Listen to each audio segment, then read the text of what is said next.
मित्रांनो, T20 world cup 2026 मध्ये एकूण 20 टीमा होत्या. त्यातून 12 टीम्स बाहेर झालेल्या आहेत आणि 8 टीम सुपर 8 मध्ये पोहोचलेल्या आहेत. आता फक्त 8 टीम्स राहिलेल्या आहेत. तर या 8 टीमांमधून अजूनही फक्त 4 टीमा आता सेमीफायनलमध्ये खेळणार आहेत. या सुपर 8 मधून 4 टीमा बाहेर होणार आहेत. तर सेमीफायनलसाठी कोणत्या 4 टीमा जातील हे प्रिडिक्शन थोडक्यात आपण पाहणार आहोत. तर त्या कोणत्या 4 टीमा जाऊ शकतात हे आपण पाहूया. तर मित्रांनो, मी आहे सोमनाथ सरगर, आपण पाहतात क्रिकेट मराठी.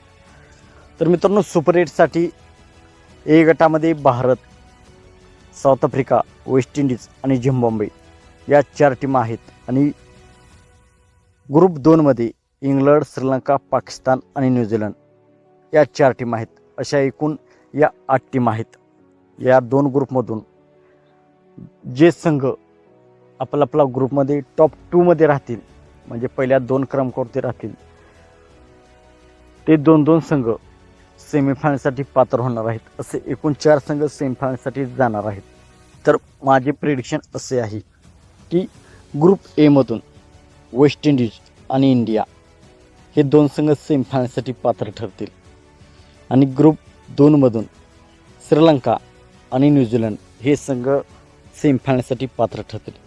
इंग्लंड आणि साऊथ आफ्रिका, काही तज्ञांचे म्हणणे असे आहे की इंग्लंड आणि साऊथ आफ्रिका हे 2 संघ सेमीफायनलमध्ये प्रवेश करतील. परंतु माझ्या मते इंग्लंड आणि साऊथ आफ्रिका हे 2 संघ यावर्षी सेमीफायनल गाठू शकणार नाहीत.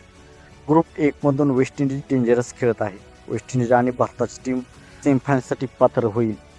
आणि ग्रुप 2 मधून श्रीलंका आणि न्यूझीलंड हे 2 संघ पात्र ठरतील. पाकिस्तान, इंग्लंड, साऊथ आफ्रिका आणि झिम्बाब्वे हे 4 संघ सेमीफायनलच्या बाहेर जातील, असे माझे प्रेडिक्शन आहे. मित्रांनो, तुम्हाला काय वाटते, कोणते 4 संघ सेमीफायनलमध्ये जातील? तुमचे मत काय आहे कमेंट सेक्शनमध्ये नक्की कळवा. आणि व्हिडिओ आवडला असेल तर व्हिडिओला लाईक, आणि चॅनलवरती नवीन असाल तर चॅनल सबस्क्राईब करा. थँक्यू.